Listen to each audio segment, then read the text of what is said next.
Jan, Okay. it's so nice to meet you and welcome you to Sandwich. Thank you. I'm the Director of Curriculum for the Sandwich Public Schools, and I want you Oh. to know the kids in Sandwich have spent a wonderful fall really absorbed in your books and enjoying isn't so that much. Nice? Yes. Little did I know when I was working away at my art table thinking, That's right, that you had all these kids, and when you walk into the school, you'll see some of their work on display. Oh, I can't wait. I get a lot of good ideas. There's nothing like children with their unbridled imaginations Exactly to right. take you places you never thought of going. And they have a lot of questions for you, and one of them, Oh, good. they'll be so happy to see Oh, yeah, this is who you Elf. have on your lap there. This is Elf. He's a white-crested black Polish rooster, cockerel, and he is pulling the sleigh in the gingerbread baby. So I have this old book showing this man, it was in the early days, probably the 1920s, one of my poultry books, and it shows this man in a cart, and he's got a great big Jersey Giant, that's a kind of chicken, pulling the cart, and off they go. So I was so struck by that image, and I thought, well, in my first book I put with the gingerbread, because I've done 3 gingerbread stories. Right. Maybe it was the second one that the little rooster pulls, so sleigh. And so then, of course, he had to make a second appearance. And then I thought the children would like to see him. And then I thought, well, the children would like to know how to draw him. That's right. So when I talk to the children today, I'll be giving them a little drawing lesson on Oh, how that's to draw fantastic. a chicken. Well, one of the things I asked the kids, what questions should I ask Jan Brett when I get to talk to And her? what did they say? They wanted to know a lot about animals. They had a lot of questions for you Oh. about animals because they see throughout your books There's- that your fascination and love for animals. Yeah. Well, when I was growing up, I had a donkey, a horse, cats and dogs. Guinea pigs were a big one. I've not done a guinea pig book. Oh, you'll have but to. my sister and I had a great little business selling them, guinea pigs. And we were saving up for a horse. And so we would, my parents would pay for the food, and we would sell them to our friends, and then the parents would say, you can't have a guinea pig. The guinea pig would come back, and then Then you can resell it. Chicken, but we never got enough money for the horse. No, it wouldn't be. But we did have a lot of animals, and then now that I'm an adult, we have a rabbit, and then I raised this particular kind of chicken, and they go to chicken shows, which a lot of people don't know exists. Really? But it's like a kind of a cross between a dog show and an orchid show.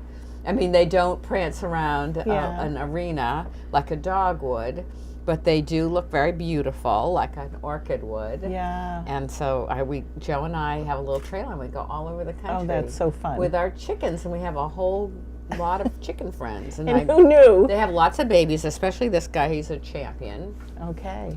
And we have this rabbit that was in the book. We've had a hedgehog, 2 different hedgehogs, but now we don't. And we have some ducks.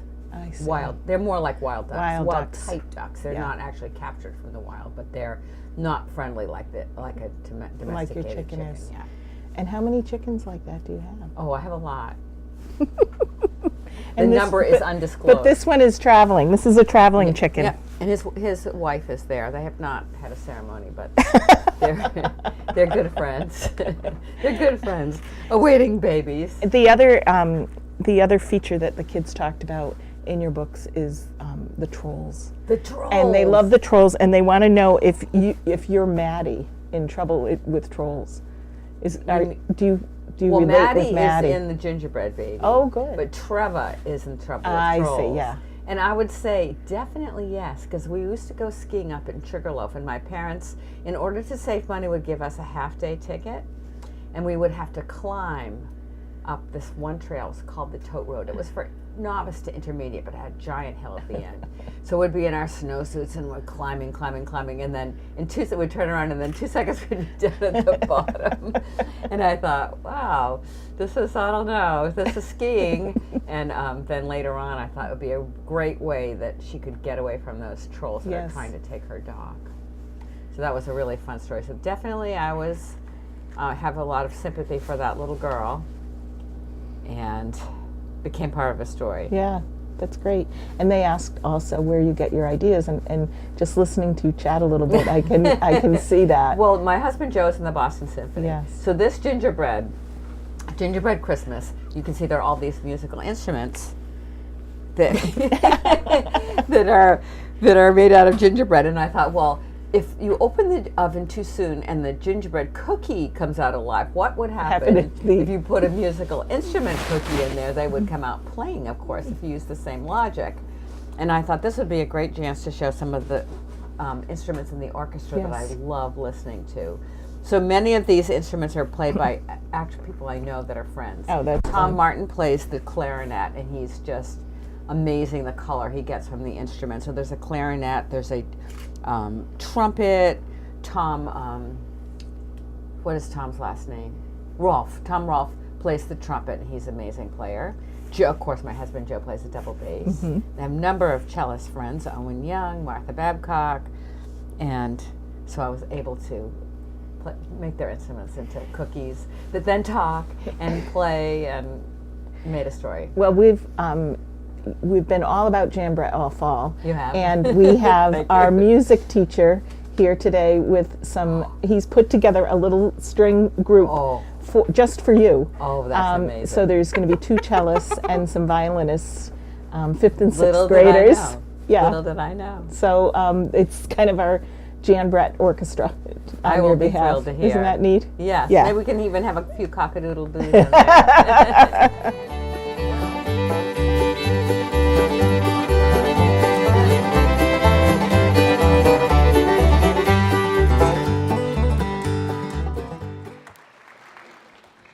Jan Brett is an amazing author who writes stories filled with whimsy and fun. I can relate to the story of Berlioz the bear with his buzzing bass as a violinist, and I'm sure we can all relate to the baking of gingerbread cookies and the inability not to peek as they bake in the oven. Jan Brett writes stories that we can all cherish and love.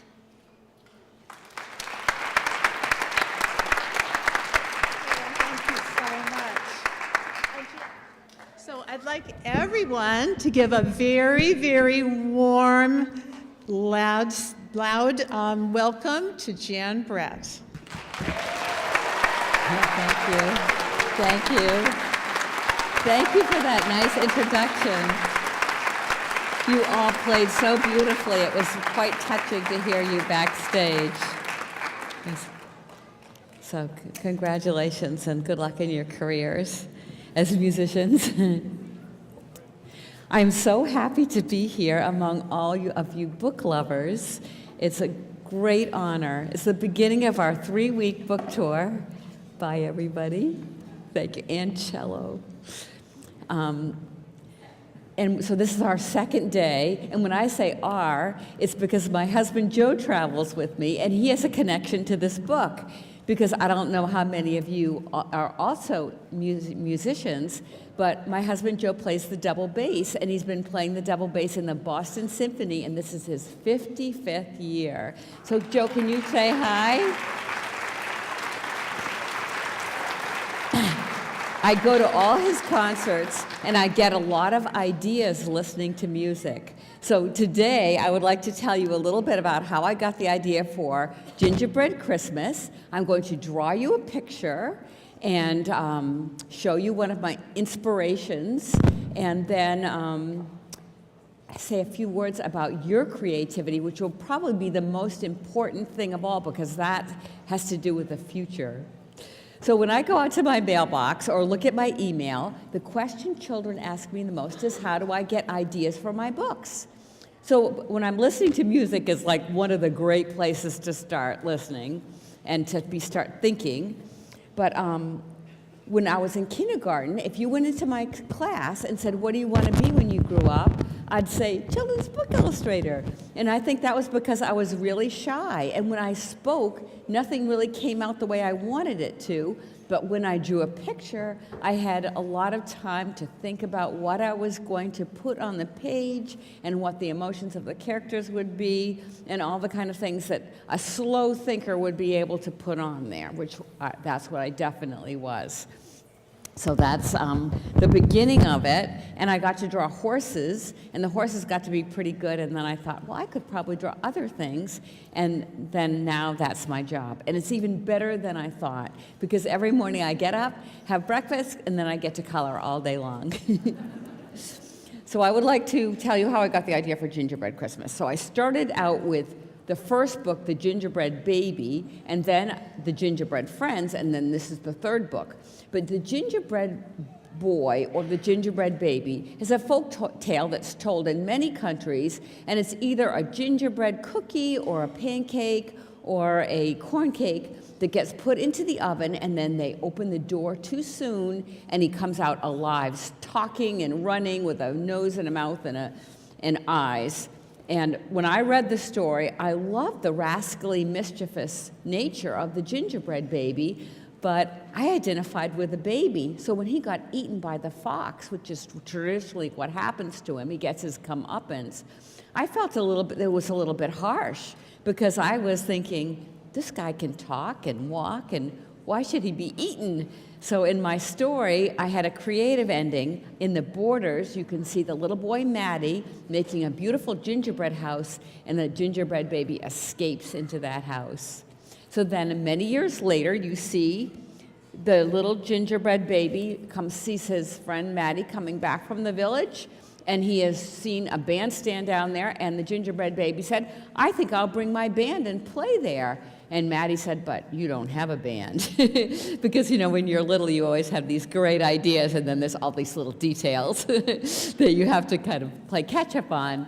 And so Maddie makes him instruments, puts them in the oven, and intentionally opens it up too soon, and they come out playing. So there's a violin, a cello, a viola, a trumpet, a French horn, a clarinet, and they all make the gingerbread band. As they're playing in the town square, one of the little girls, I've named her Anne Sophie after the very famous violinist named Anne Sophie Mutter. Maybe you know of her. And she looks up and she says, I smell cinnamon and spice. I think those musicians are really cookies. And then a merry chase happens next, and the gingerbread baby distracts everybody by singing a beautiful song, and then he somersaults off the stage and everybody gives chase. Maddie, in the meantime, disguises the instruments as snowmen, and there he is with a sleigh, and you can see who's pulling a sleigh, a little rooster. And then at the very end, you can see where the gingerbread baby has escaped to. And if you have sharp eyes, you can find him in the tree. And the last page shows little Anne Sophie, and she's kind of a little bit sorry that she thought he was a cookie, and everybody chased after him. So even though he's singing, she keeps quiet about it. And I have a little quote in the story about the gingerbread baby. He has to do the hardest thing he's ever had to do, which is to be completely quiet and totally still. And I remember this quote because a friend of mine took their grandson into the woods to look at wildlife with their binoculars, and they got up a ladder and got on a blind, which is like a hideaway treehouse, in order to see the animals, and the animals couldn't see them.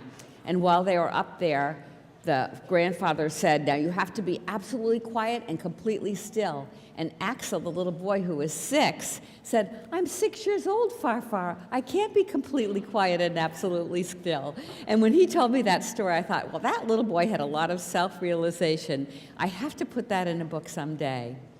The reason I'm telling you this story is because all of you who are wannabe writers and illustrators, when you hear a quote, think about that really makes you start thinking and you really like it and want to remember it, think about maybe putting it in a story, because that can start the wheels in motion.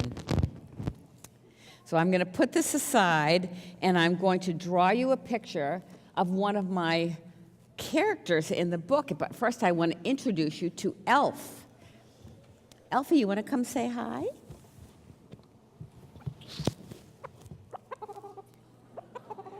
This is my rooster. He's a white-crested, black Polish bantam rooster, and he's comes with me on the road so that he can appear, and he's the one pulling the sleigh. And actually, when we planned the tour, I said, I've got to teach him to pull a sleigh, and then I thought maybe that would be a little bit complicated. But he's a nice little boy, very tame, and I'm going to draw him. So this is his crest, which is what you call that top knot of white feathers. But if you lift that up, you can see he has orange eyes, and these red these are red wattles, and I'm going to be drawing them and showing you a little technique to use with your drawing. I'm going to make it like a drawing lesson. And these are very soft and warm, and he doesn't mind having them padded. And he's black, but in the sunshine he has a green sheen, they call it a beetle green sheen, so I'm going to try to draw that as well. So I'm going to put him back, and he's going to go back in the bus, and it's time for him to go to sleep now. But before he goes completely back to the bus, I'm going to show you his wife, Gabriella. Come here, Gabriella. Now, they never had a ceremony, but, but this is his wife, Gabriella, and she's the same kind of chicken, only she's called a blue, white-crested black Polish. Hi. And she's probably going to lay some eggs on the bus. And you can see that they're sexually dimorphic, so all of you young budding scientists and zoologists and biologists, that means that the male is a little bit different than the female. So where the male had the long crest that was like a bob, she almost looks like a softball on top of her head. It's pure white. And she's got the eyes, but not the wattles. The wattles are just for the males. There's her eyes, and she has just a little teeny wattles. So now it's time for her to go back with her friend. They can keep each other company. And they'll go back in the bus and they'll get some nice live mealyworms, which is their favorite treat. So they get treated very well on the bus tour. So I'd like to do a drawing for you, and I'm going to make it like an art lesson. Because when I was little, I loved to draw, and it would be great fun. We had Captain Bob, who was a TV program that we could watch on Saturday mornings, and he would show us how to draw all kinds of dinosaurs and different wild animals. And so he was always somebody I always wanted to emulate. So I'm going to start with some simple shapes, because then you can remember and do this drawing when you get home, or modify it and use your own creativity to make it unusual or different. But what I'm going to start doing is make a rectangle, kind of in the lower middle part of the page. And I'm using this marker because you can see it from the way back, but if I was home, I'd be doing it with a pencil, so then I could erase it, but you wouldn't be able to see the pencil. So here's a rectangle to start, and then I'm going to make an upside-down ice cream cone. And I'm going to make a line going from the corner, upper left corner, out to about here. I'll make a dot there. And then there's the ice cream cone shape. That's going to form the chicken's neck. And then where the point of the cone is, I'm going to make a little circle. That will be the chicken's eye. And then I'll make an orange. So we've got rectangle, ice cream cone, orange, and that's going to form his head. And I'll modify that a little bit. You'll see how that will work. So there's his round head. This is going to including his crest. So then I'm going to just take off the front of it as if I'm taking a slice off that orange. Can you see that line? So then I can give room for his beak that's going to stick out, and then his crest will come up, and then he'll have those wattles coming down because he's the male. So he has those wattles, and then down here I'm going to put like a shape that looks like a slice of pizza. That's going to form his tail. And then that's what the way the females look. But then the males will grow long sickle feathers. That's what they're called, sickle feathers, that show that he's a male. And that sometimes you'll see with birds that the male looks different, is more showy than the female. So it almost looks like a hand of bananas. And then I'll take off this square, because very few mammals are in a square shape. So I'm just taking off that edge. And then here's where his tail hitches in, and this is the fluff area. It's always in the boys or the girls very fluffy, but the girl, that's where the eggs come out. So at home, we don't eat our chickens, but we do eat our eggs.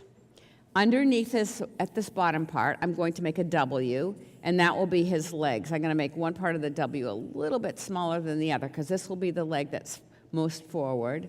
And then come down here is the shanks of his legs. That's what they're called in the way you describe a chicken. And then there's his foot, and then a little teeny claw in the back. So 3 in the front, 1 in the back, and then he has a little spiky thing coming out that's called a spur.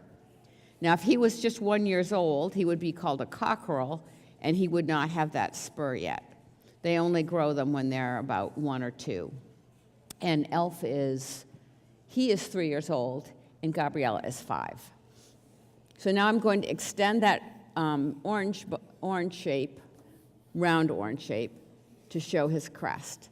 And then I'm just going to have to color over those lines that I used to indicate the shapes, because those are there so that you'll be able to use them as like a little road map when you draw. I have to see it from the side there. Oh, forgot his wing. You know, the wing is really underneath all the feathers. They are pretty good flyers.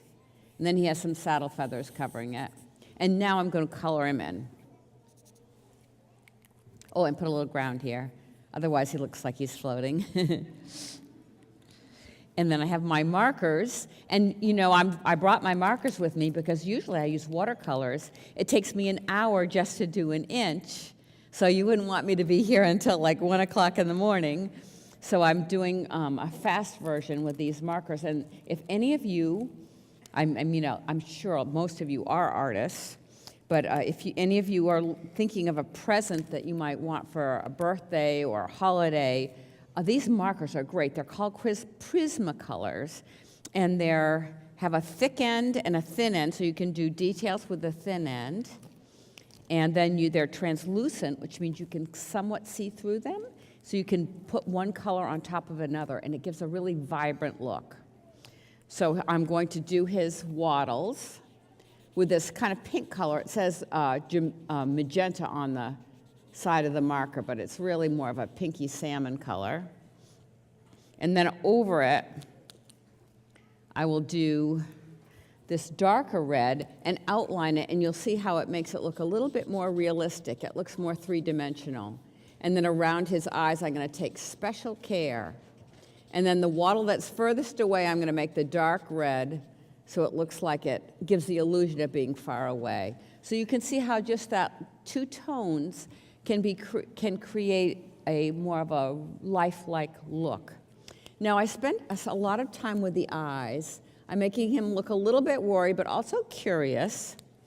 And that is because, and this is, I thought of some like little helpful hints with your drawing.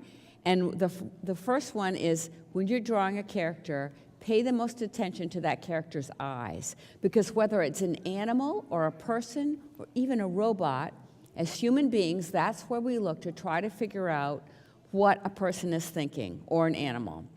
And when you're drawing, you want that character to come alive on the page. You want to get the viewer, the person who's looking at the book, to be involved with that character. And the way you're going to do that is with the eyes. So I have a little demonstration where I lose my dignity. I'm going to show you how important the eyes are by covering up the whole bottom part of my face, and you'll just see my eyes. And then I'm going to make an expression. It could be happy, sad, scared, surprised. And then I'm going to turn my back, and then when I turn back towards you, I want you to try to guess what my feelings are. And you can just say it out loud. Are you ready for that? Okay, here comes number 1.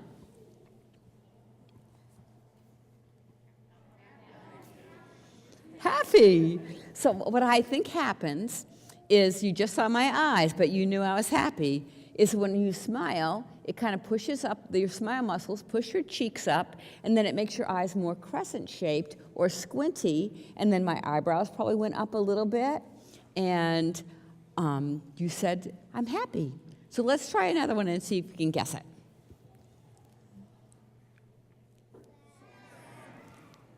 Sad. So this time, the corners of my mouth turned down and probably pulled my eyes down a little bit. And then I made some wrinkles in the middle of my face to make me look sad.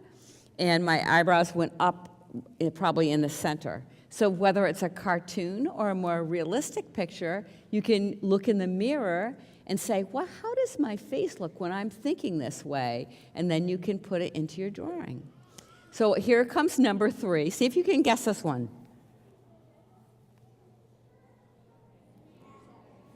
Mad.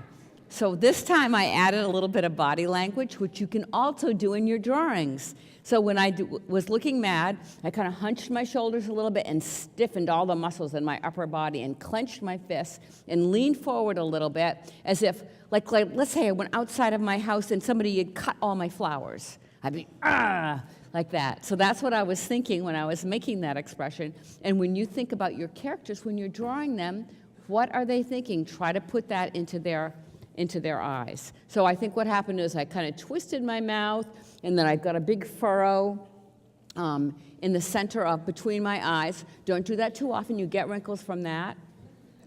And then frowned. I lowered my eyebrows, and that made a mad look. Okay, last one. This is a combo, because human beings are pretty complicated. Sometimes we can think of more than one emotion at the same time. So like, let's say it's the day before school starts, and you're really happy about going back to school and seeing your friends and learning and having structure in your life again. But then also you're like, maybe in the back of your mind, you're a little bit worried about, are your clothes going to fit, or have you got the right supplies, and is your friend going to be in your class, and those kind of things. So you're really happy, but at the same time, you're also being a little bit thoughtful about what the day will be like the next day. So I'm going to do this as a combo one. So this is the hardest one of all. See if you can guess this one.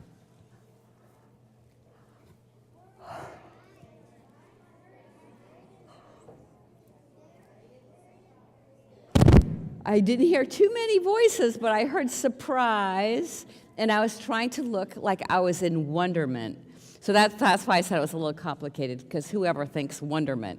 But I was pretending there was a baby dino there and a space alien there. So it's something I'd never seen, but I was really surprised to see it. So that was a combination of surprise, happy, amazement, all those things rolled into one. So back to my drawing. I have a light gray that I'm going to show you a little bit about shading. And then I'm going to tell you another helpful hint, because I have about 3 or 4 helpful hints that you might use. I'm using the thick end. And then around the chicken's crest, remember it was white? I'm just going to go around the edge with my light gray. Now, I could use a pencil for this on its side. Have you ever done that? To take a pencil, sharpen it really well, and then use the side of it? That makes a nice way to shade. And then over his eye, and it makes it look a little bit more three-dimensional if I do that. Now, if I had a person, or let's say something that wasn't black, I could do it all around my character, even on clothes. If this chicken had a dress on, then I could do it on the side of the dress, and it would make it look like it was curved around. So remember this whole shading business if you want to do something realistic. So there's his shading, and I'll do a little bit on the top of his eye and the bottom of his beak, so that it looks like it's in shadow. I could also put a little bit of gray under the chicken as if he's in the sunshine and he's casting a shadow. That's always a very good technique for making something look like it has substance, putting a little shadow underneath it. And then I have a little bit of a darker gray that I can use to do his legs. This is the really dark gray. I'm going to use that as well in a sec. So we got the 2 colors of gray, this is the lighter gray. So I'll do his legs. And I was watching this TED Talk, and it was a very important scientist, but he was really being kind of goofy about how chickens are related to dinosaurs. And he was saying the one way you can really tell, they lay eggs, but they have scales on their legs. And he said they are very closely related. It was a pretty cool lecture.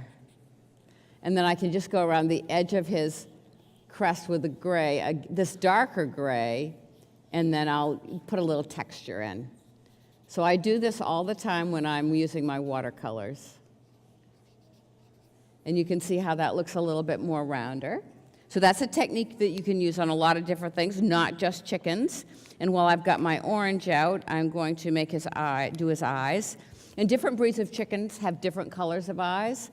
But my favorite is this kind of chicken that has what's called pearl eyes, and they look just like pearls. They're white with a black pupil. But my Polish chickens have orange eyes, and I've got 2 colors of green to make their green sheen. And the one thing, if you're allergic to animals and you have fish, you can be happy to know that there are just a few things in the animal kingdom that have iridescence. Birds, butterflies, and fish are 3 of the things that come to mind. So when you look at those fish, you can see the beautiful shininess of their scales when the sun shines down on them, and the same with a rooster. So I've got this light green that's more of a leaf green color, and I'll put some on his neck, and And I'm going to cover this over with black, some on his chest, and I'm just scribbling because I'm going to cover it with black to do the texture. And then he has a bar of feathers on his wings that are always beautifully colored, saddle feathers, and then of course his beautiful sickle feathers that he's very proud of because he's a male. And I have to say that they do notice when the chicken isn't, after they've molted and their feathers come in, they have beautiful, beautiful plumage, and I think the females do notice. A little bit on his legs. Okay, so there's the light green, and now this is more of a Kelly green color, and I'm just going to go around the edges of it, and then when it's covered up with black, you'll see how it will kind of transform everything. And his feathers are kind of layered, one on top of the other.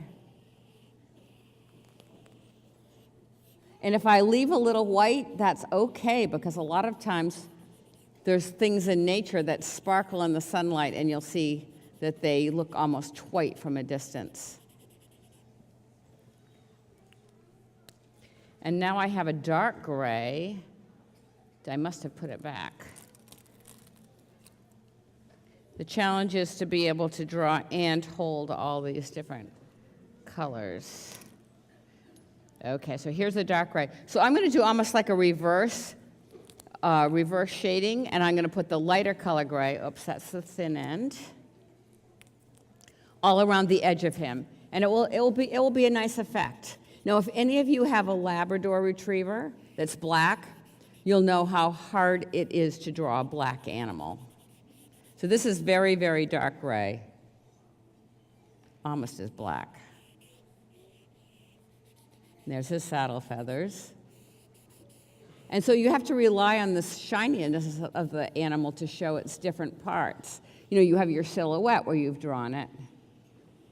Oops, it's kind of coming off the page. And then underneath is his regular tail feathers. That the females would all have this pizza pie shape underneath, but then the males will have this nice sickle feathers coming on top. And then I'll go right on the edge of there, of those feather shapes that I drew with the dark green. And then these are called the hackle feathers. So he's going to end up mostly being black, and you'll just see a little bit of green, and hopefully you'll say, oh, it looks like he's shiny. And chickens are very curious, so I tilted his neck. That's the body language that I was telling about. He's tilted his neck forward as if he's looking for something, because chickens are always curious and looking about where the next food source could be. But if I wanted to have him proud and kind of showing off to the female, I could have made his neck more standing up straight and more arched, as if he was very proud of himself and wanted the female to look at him.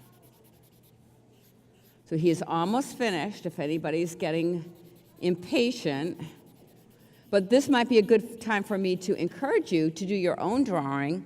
What I like to say is give you a challenge that in the next week or so, that you take an hour, say, I'm going to spend an hour doing a drawing, and get the kitchen timer out, and get in a place where no brothers and sisters are going to ask you questions, so that you can just be in with your own thoughts, and get your art materials out, set that timer, and see what happens when you draw.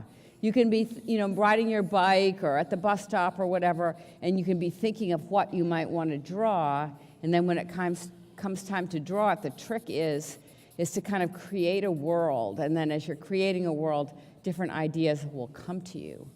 And then at least this is what happens to me when I was little, I would start drawing a little bit, start in the corner, and then more and more ideas would come, and then I'd think of conversations for my characters, and then all of a sudden, poof, there would be a drawing. It would be as if it appeared by magic. So I hope that happens to you. I think you'll enjoy that.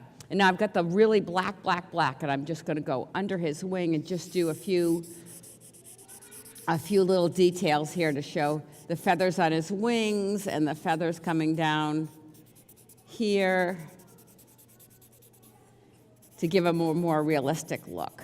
And this leg is in the background, so I'll make that very dark because it's further away from us. And so now you've had the technique of shading and the technique of putting a lighter color and then covering it with black, except for the few bits that you want to have that show through. So I bet a lot of you have had that paper that's coated with black, and then when you scratch it, you get colors that come up from underneath. That's a whole technique that's pretty interesting. Good way to experiment with your different mediums. So I'm done with the chicken. And now I'm going to sign my name, and an artist should always sign their work, and I'm even going to put November 2016, because you probably will think this is, I'm exaggerating, but even though I'm in my 60s, every time I do a drawing, I always hope it's going to be a little bit better than the one that I did before.